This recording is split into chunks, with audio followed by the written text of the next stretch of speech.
You're listening to Convenience Matters, brought to you by Nax. We'll talk about what we see at stores and what the future may hold for our industry. Convenience store design has come a long way from that 40 by 60 foot box that really was what all convenience stores were a few decades ago. Today, design is literally what its name implies.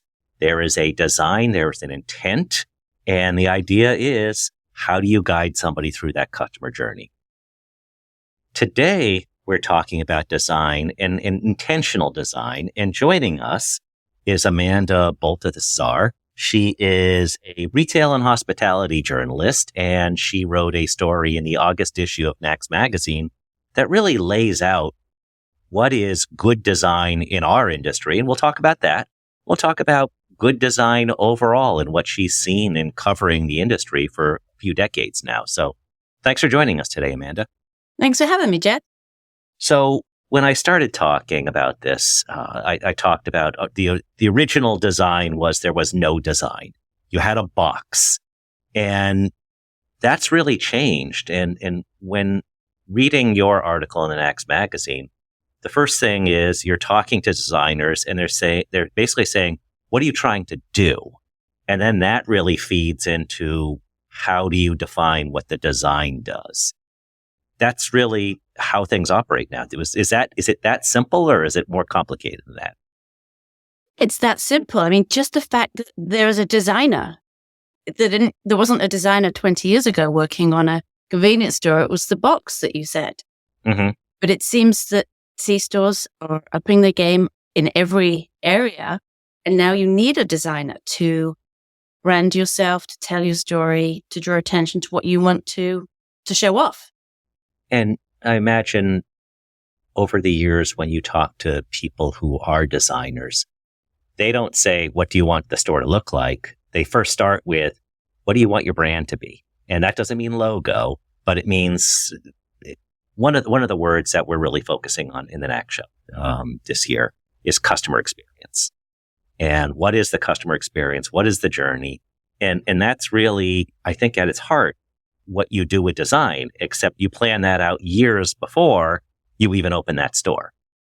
Yeah, absolutely. You want that design to reflect you as a store and your brand, but also the narrative behind your brand. What do you stand for? Are you a cool, sleek, modern place, or are you a warm, comforting convenience store? Or are you even a bit retro and you're echoing the convenience stores of the past? One of the things that our industry has always been known for is speed of service. In and out in under 4 minutes. And you name stores, easy, fast, quick. You misspell all these words to get more derivations out of it. But really it's about the journey now. And it's not necessarily what is the destination and what are those cues that you set up throughout the store.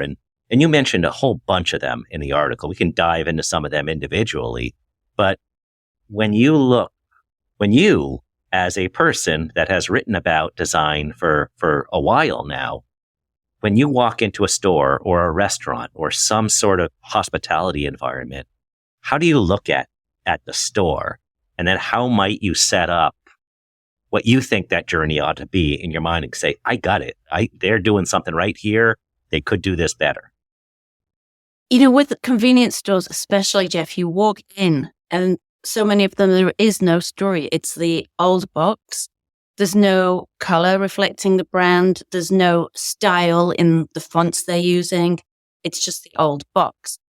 And you walk in sometimes to a very unpleasant area. That initial, when you walk into the door, you maybe got just some shelving, whereas it could be very changed with a more welcome opening. Mm-hmm. Nice signage. Even a lot of convenience stores now are putting a digital sign when you're in the door just to welcome you or tease you a little bit. We've got these lovely cold beverages. It's just a nice welcome and a nice idea into the freshness of the store if you're welcomed with some kind of digital sign, or not necessarily even digital, but signage. Well, and with the digital signs, I've seen some of them when they're high def and they show slow motion an ice cube falling into a drink or something like that. Even if you're not thirsty, you're thirsty. So it does set up those cues. And yeah, let's just say I already just had a drink, but I'm gonna think that drink looked amazingly refreshing. I want to go back next time. Absolutely. And digital signage can really do that. And I actually did a story on this for Next Magazine last year about how dynamic signage, that's not a lot going on, but it may be that condensation dripping down the cup or the steam from a coffee. Yes, I wasn't thirsty when I came in, or I didn't even know you had this. And now all of a sudden I want to buy this from you. And so it's really those tight shots that just, they may not represent what the actual product may look like. Yeah, because it's like, for instance, when you see some of these ads for various restaurants, whoever they are on TV, there's always condensation on the tomatoes and all that. That really doesn't happen in real life. But when you see it, it's like, that looks tasty. So sometimes you go into stores and there's slow motion cutting the pizza, just something like that. It's not real life, but it in sense, and whether it's a sound or just a visual, it communicates something that this is something I want to do. And that's, I think, that the heart of digital signage. And I think it also indicates that the store takes this seriously. They've got this food. They want to let you know. It's important enough that they've created this sign. Yep, maybe of the cheese coming apart in the sandwich, or the hot drink, or the ice cubes plopping in. And they're doing a mixture of these. They're having some video, some of these slow drink images like you mentioned, and then some static images, a nice mixture of that to not overwhelm the customer, but whet their appetite. One of the phrases you used was signage hierarchy. And so we're talking about signage and we're talking about design. There's signage that you can use to spruce up, and all kinds of colors that you can use to spruce up an existing box or design. But signage hierarchy is basically how you determine how you're going to say something to someone. Can you talk a little bit about that whole concept? Yes, and I'll use the example of coffee. So I want coffee, so I know that's going to be fresh. So the first sign I'm looking for is, where is the freshly prepared food and beverage? So that'd be my tier 1 sign. And then I get to that area and I look for the tier 2 sign, which is, where's the coffee machine? I found a coffee machine, my tier 2. And then tier 3 is, what do I press on this coffee machine to get my cappuccino? So your first sign is going to be big, your tier 2 is smaller, and your tier 3 is smaller still, but still very clear and guiding you through that process. And it's necessary with all the new equipment in stores. I went to one of the neighborhood convenience stores by us a couple weeks ago, and I brought my daughter, and she was like, I didn't realize they had that. I didn't realize it. And then her next question is, how do you operate that? Because we got there to the aisle and it was there. But having that tier 1, tier 2 could have said, oh, we know this is coming. So by the time we got there, that's our third reminder. And then by then, well, of course, we're going to be customers. Absolutely, especially if they've made it easy. And especially for older customers a young customer may know how to use that machine, but an older customer hasn't got a clue what to press. There was something else that you mentioned in the article in talking about signage that somebody pointed out that some of the floor decals, some of the floor signage has fallen out of favor a bit. Talk about that. I think COVID had a negative impact on that. It was great at the time, 6 feet apart, however they told us to do that. And now, if you've got COVID signs on the floor, you look like you really haven't bothered to update for 4 years. And I think that's negatively impacted other floor signage. We had 2 years of reading this on the floor. And a more subtle way with flooring is maybe just color, or a different tile or different wood, depending what your floor is. So a different type of flooring around the seating area, or to denote the area where you self-serve beverages, can give that message without being too overt. Mm-hmm. And also, of course, you find that if you have floor decals, they get dirty. They can get worn because people are stepping on them. But yes, I have gone a couple places where I still see those COVID things. And two reactions is, number one, that was a while ago. And number two, those weren't really good times. Now I'm not too excited about spending money. So you almost pull back the wallet because it's like, well, now I'm not in a great mood anymore. I'm thinking back to bad times. Yeah, you're reminding me of those times 2 years ago when I wasn't spending. So you had mentioned colors and thinking about colors broad, both in our industry and in other hospitality. What types of colors work for what kind of messages? Are there certain colors that you want? When you see that color, you go, boom, I want that. And are there others that have fallen out of favor over the last couple of years? I don't know that they've fallen out of favor, but I think I did a big story on this for a restaurant publication on the psychology of color. And to stimulate appetites, you want red is the key. And if you think of nearly any fast food chain, Jeff, you're going to find red in their logo and then in their interior. They'll have, touches of it throughout the inside or maybe stripes around the restaurant. Red and orange are the appetite stimulators, apparently. You'll get in, you'll eat quickly. It must convey fire on some level and communicate that there's cooking going on. I would think so. And I think red and orange and yellow, bright yellow to a degree, excite us, get us stimulated. The color that you don't want is blue. And apparently the reason for this, the designers tell me, is you don't find blue in nature, in food. The closest thing is a blueberry, but a blueberry is actually more purple. So you want to stay away from blue. And then if you're a more health-forward C-store with a lot of healthier offerings, greens of different shades, maybe a pale yellow, will denote that without you saying it, that you're on the healthier side. You had mentioned orange as a color that's associated with food. I've always heard also that orange can be used to convey value. And that's why Home Depot is orange. And that's why some of these other value type stores tend to use that. And of course, in those examples, they're not selling food. So there's multiple ways to talk about these color cues. But if you're in food, I think everything you said there is absolutely appropriate. Yeah, absolutely. And black is also a color that's really trending right now. Maybe not so much inside, but I see black a lot on exteriors as part of the design.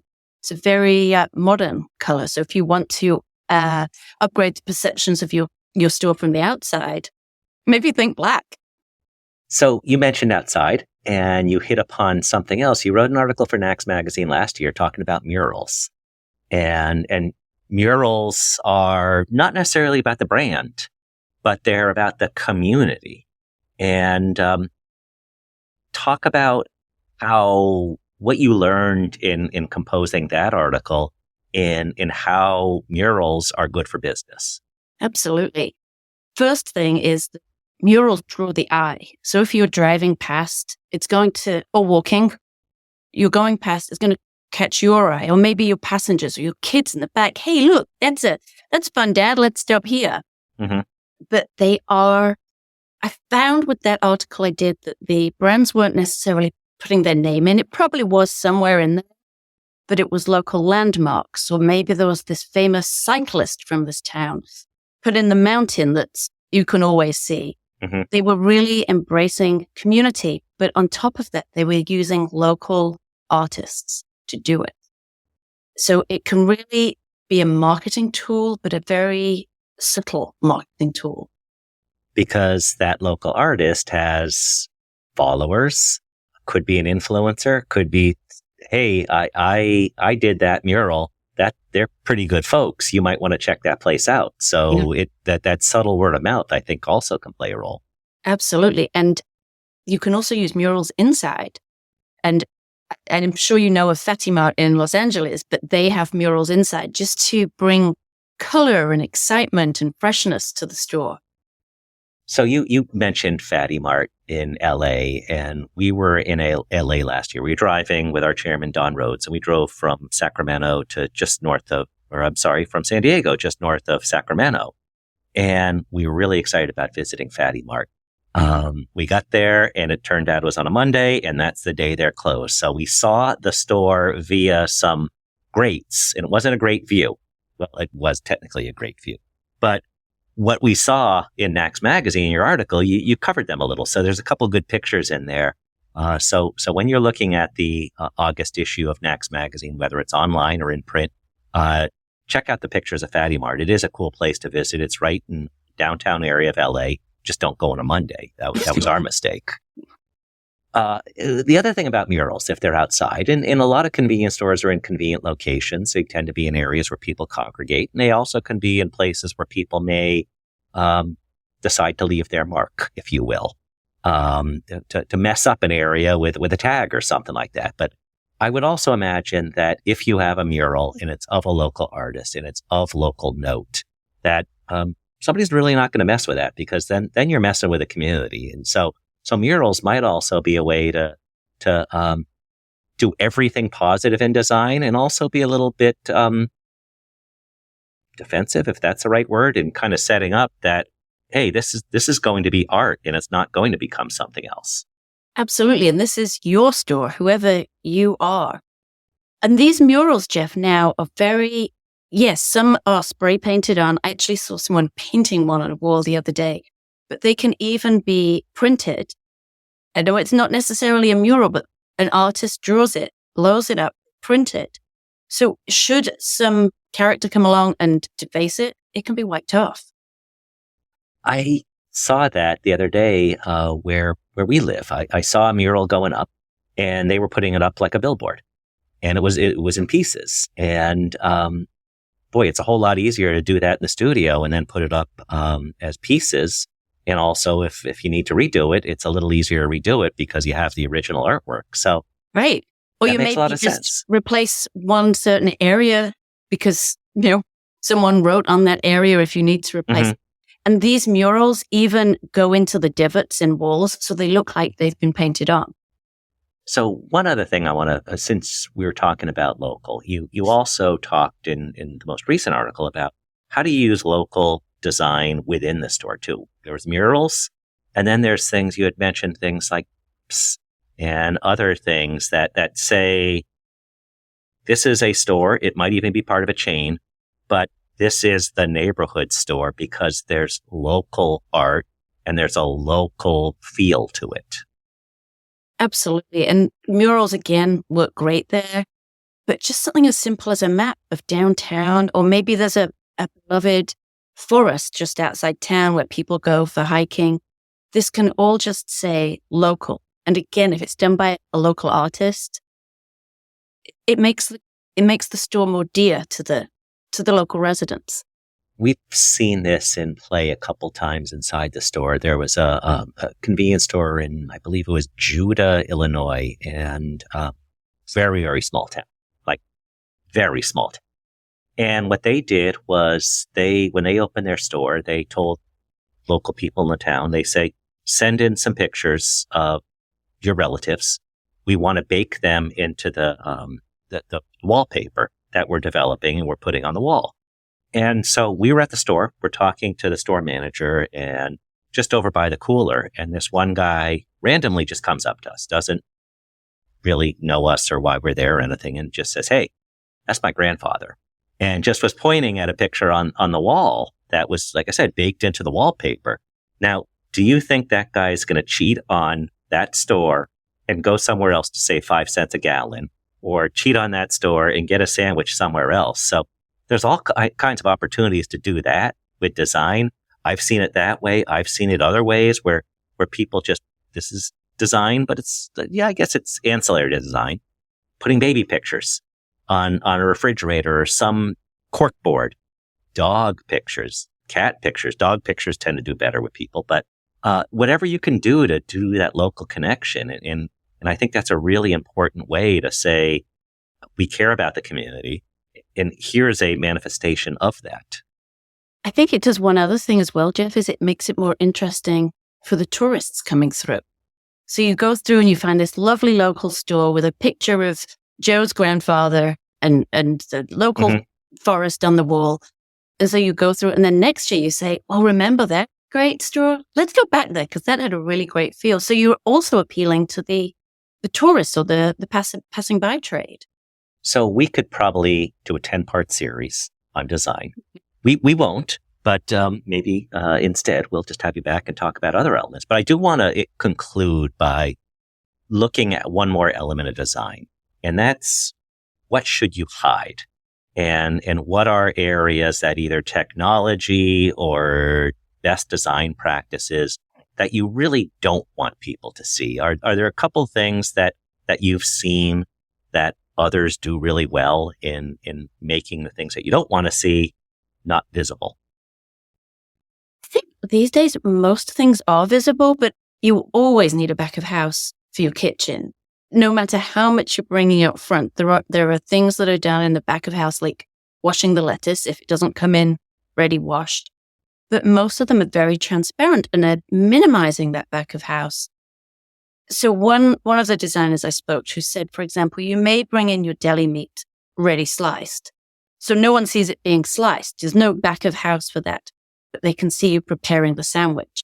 So you need to think, when it comes to the food service, what do you need to keep back of house? What is of no interest to that customer? And what do they want to see you putting that slice of meat on the sandwich? And I think the one other area you really want to minimize, but you still need to let people know that there is bathrooms, because you don't want to mingle bathrooms and food, but you still have to have them. Mm-hmm. And what we've seen, and we've talked about this on other episodes, is roughly 1 in 4 people say the last time they bought gas and went inside the store, they used the bathroom. So a key part of design is for 1/4 of people, their front door is the bathroom door. And how do you set up that as essentially a second front door? Because that's how they visualize it. And what are the cues? Is there a cue when you're walking into the bathroom?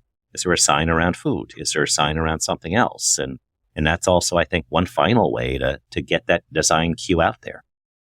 Yes. And if your bathrooms can lead people past that freshly prepared food that's high margin and those high margin drinks, well, maybe when they're finished in the bathroom, they'll pick up the wrap that they weren't even planning on. If you think about where the bathrooms are located in Buc-ee's, that's exactly what they do there. You walk out of the bathroom at Buc-ee's, and the first thing you see is food theater. Second thing, you probably see that mascot walking around, and so you're buying food, and all of a sudden you're posting a picture on social media of you with a beaver. So, they have it kind of figured out with that design. They do. So, we can find you in Next Magazine. You've written for us multiple times. Where else can folks find out about your work? And you also have a website, so give people a sense of the kinds of things that you write. We mentioned a couple things that already that you've written for Next Magazine. I love some of these headlines of stories that you've written and you post on your website. 10 design mistakes that restaurants make. Psychology of color, which we already covered a little. And my favorite is London in Flames, which I imagine has nothing to do with anything that's bad, but has to do with what it looks like in the kitchen. So kudos if you wrote that headline, but that's something I wanted to read. So how do people find out more about what you do? Well, I write for Next Magazine. I write for C-Store Dive, which is all online, and Restaurant Development and Design Magazine, which is all about design, and Drugstore News. And I have a website that's it's my maiden name. It's chaterinc.com. So www.chaterinc.com. Thank you for joining us today. And thank you for what you write about our industry, for our industry, whether it's Next Magazine or any other publications. The idea is to share good ideas and move our industry forward, and that's exactly what you help us do. So thanks for joining us today. And if somebody goes to Fatty Mart before Amanda or I do, let us know, send some pictures, and let us know if it's as cool as we think it is. So once again, thanks for joining us today. Thanks so much for having me, Jeff. And thank you all for listening to Convenience Matters. Convenience Matters is brought to you by NACS and produced in partnership with Human Factor. For more information, visit convenience.org.